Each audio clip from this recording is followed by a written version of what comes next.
Holy, they say the pandemic makes you look 20 pounds heavier on camera. Yeah, let's go with that. It's been a while. It's good to see you guys again. Hope I remember how to do this. I'm struggling a little bit, so stick with me. Stick it out with me here, and we'll get through this together.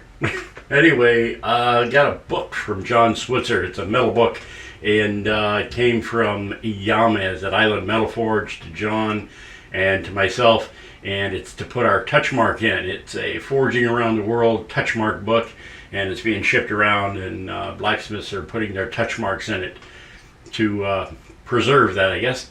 In any case, I got a hold of it, and I'm going to do a couple of things to it, and I'm going to get my touchmark in it. So I thought I'd bring you along for the ride.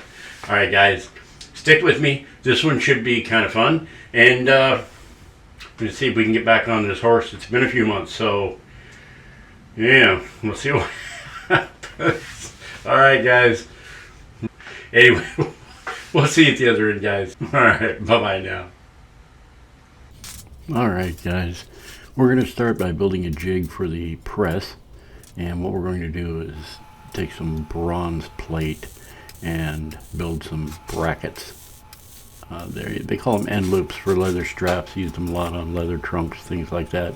And we're going to use them specifically to hold some leather strap to this book, and we're going to make a closer with leather strap and a buckle for the book.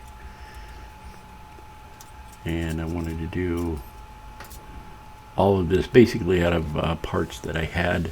You can buy these things, Amazon, that kind of thing. They're just remanufactured or repop type things. And they just, I don't know, they look cheesy and cheap. So we're going to build our own cheesy and cheap stuff. Actually, it should be pretty awesome. And Floyd's doing a pretty good job. This jig worked out pretty well. We got our nice offset here. The leather strap will fit under that. And what we need to do is shape two of these things and give them a look that's going to fit some of the ironwork that's already on the book. We don't want to look out of place with this stuff. I'm going to make it kind of flow. So we got our fingernail cutter here, and we're going to get the internal bottom parts of this thing shaped up, and we'll take it over to the bigger bandsaw for the rest of it. And it made pretty quick work at this. Now I only have two of these to make, but I'm only going to show you part of this one because I want to keep the video of reasonable length, and don't want to bore anybody to death with repetition. So there we go. That's our base. We do just a little bit of shaping here on the 2x72, and then back to the fingernail cutter.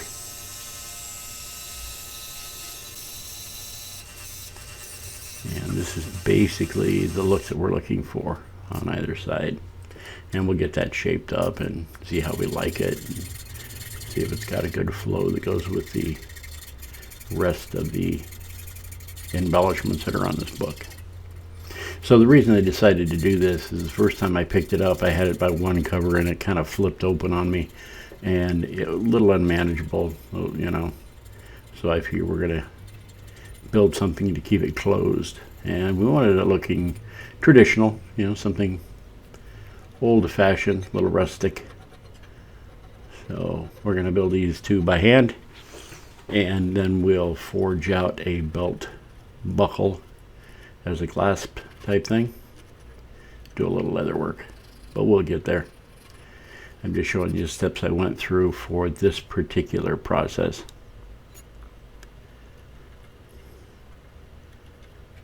I've had this scroll saw forever and ever. I bought it at a yard sale, and I literally paid $5 for it probably 15 years ago, and I think I've used it 3 times.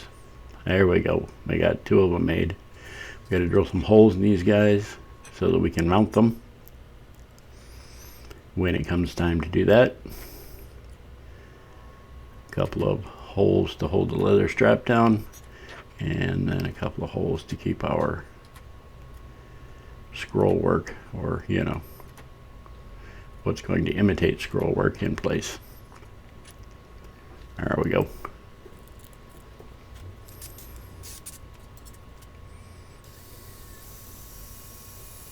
And these weren't too bad to do. It only took a couple of hours to get these guys knocked out.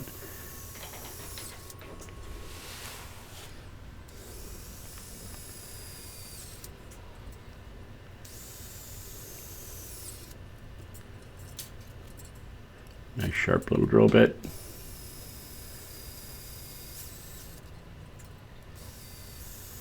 And this is some scrap bronze that I had left over from something I took to the scrap yard.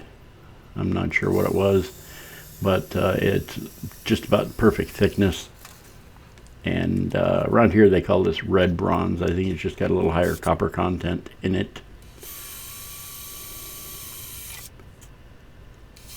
Get a couple of holes poked in this book, and that will sit on the back and the front just there.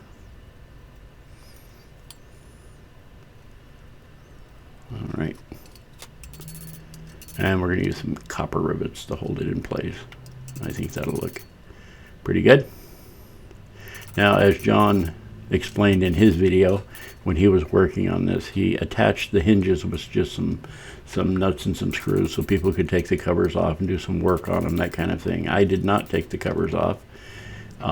There's still going to be plenty of things that can be done to these covers, like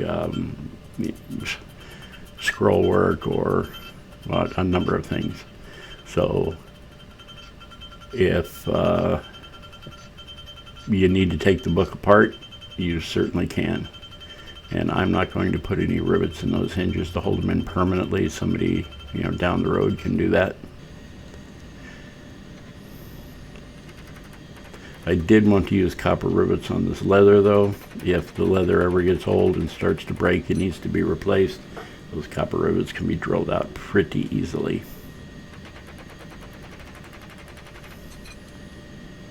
And I think this will add a pretty cool aesthetic to the book. So we're just making a frame here for our buckle, and we're going to just cold weld this. I'm just going to TIG weld it real quick. There we go. I didn't want to go through the process of forge welding that. Just time constraints, basically. Need to basically get it done. And it came out pretty well. That weld will be hidden within the leather strap anyway. And now we'll make our prong. And I left this full length so I can just in and out of the forge with it, and we will get it to the edge of the leading edge of the anvil over the cutoff table, and we'll just use a chisel to cut that off. This is something I don't practice enough, is using the edge of this cutoff table for chiseling things, and it's a good thing to get, you know, in tune with, and I don't do that enough. All right, there's our buckle. We'll get it heated up, get some beeswax on it. Came out pretty well. Looks like a buckle. And we'll let that cool.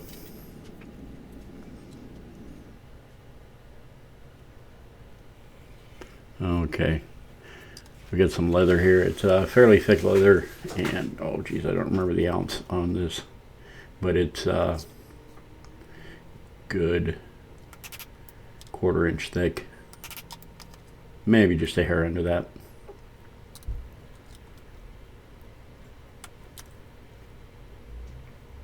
Maybe 3/16, something like that. And we'll get this guy trimmed up. We're going to go ahead and use some antiquing on this and some leather guard after that. Keep the antiquing in place, keep the leather nice and soft.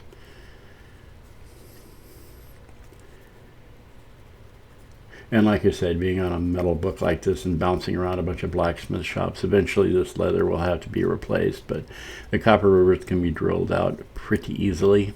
And it's basic leather. There's no stitching, anything. There's just one hole punched in the leather and the buckle half. So,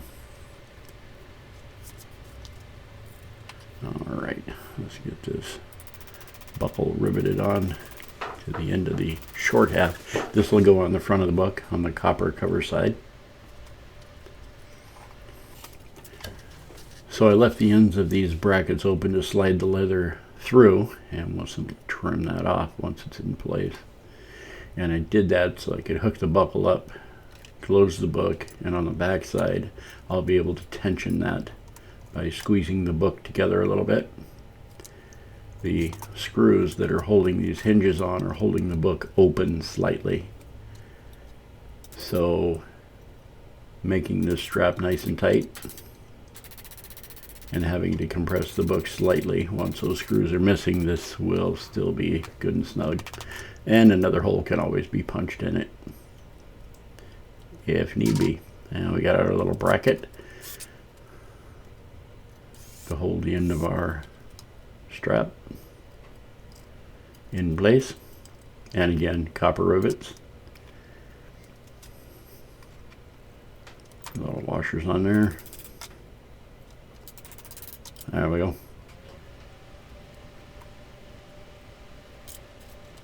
That's going to work quite well. And with these copper rivets, they're fairly long, so I snip off the excess, and then little rivet header tool and rivet them over. I really like the aesthetic of those. They match the copper, and the bronze is definitely a contrast to that a little bit, so it adds a little to it. There we go. All right, now the strap is moving back and forth a little bit too much on the back cover, so we went and forged one of these. And it's just something to hold it in place, keep it from moving around.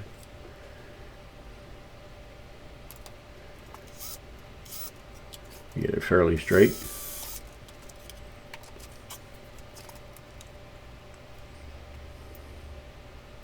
Down in the comments section, let me know what you thought of this. Should I have done this a little differently? Would you have liked to seen something else, or is this okay? You guys tell me what you think. The cool thing about it, the way this book is put together, it's completely sort of modular. You can take the whole thing apart at any point, so if somebody ever decided to do something different with it, it would be very easy to do that.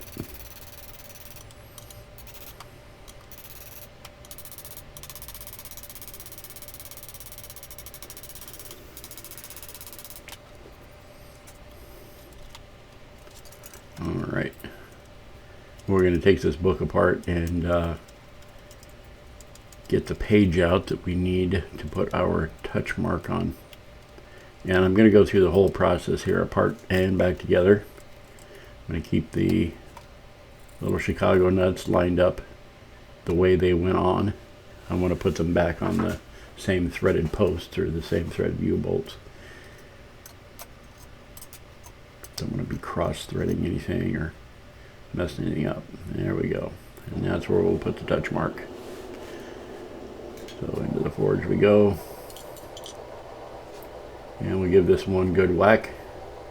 And hopefully we get a good impression here.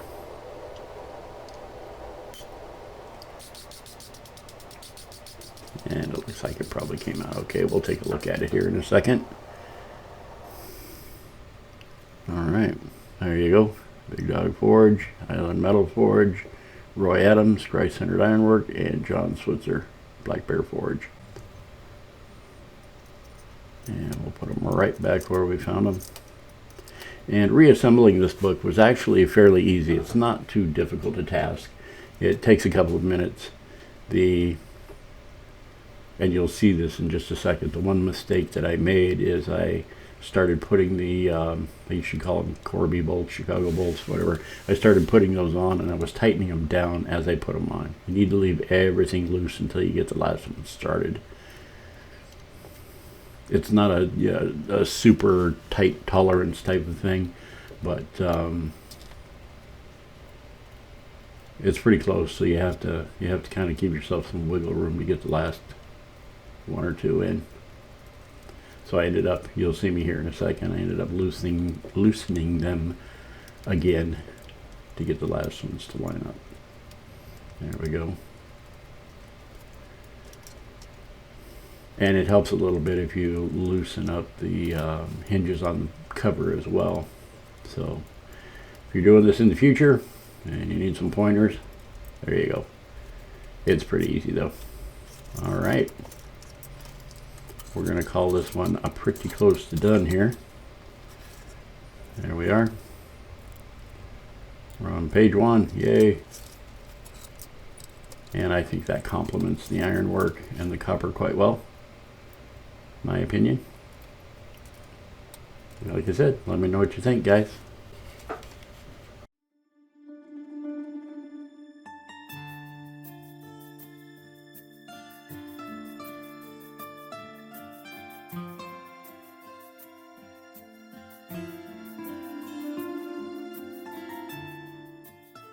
Okay, there you go. So one each book with Touchmark in it. It's got a new book binding strap to hold it together, and there's still plenty of room on that thing for people to do whatever they want to it, I suppose. And it will find a new home just as soon as Yamez tells me who's next. I will send it out, and hopefully the next person will be making a video of that as well. So Yamez is going to collect all of the videos that are made and put them in a playlist on his YouTube channel. Anyway, yeah, I'm struggling here a little bit. It's been a while since I've done this, and it's, it's not easy and stuff. Hold it together. Okay. All right. All right, guys. Thanks for joining me here at Big Dog Forge, hanging out for a while. I really appreciate it. There'll be some more videos coming out here real soon. I've been working on some stuff, gonna get back into it. I know it's been a while.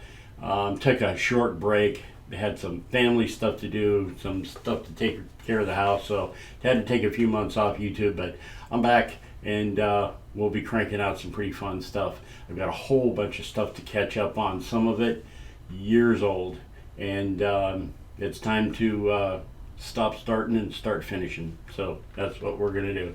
All right, guys. So we'll see you next time right here at Big Dog Forge. Thanks again. Take care and be safe. Bye-bye now.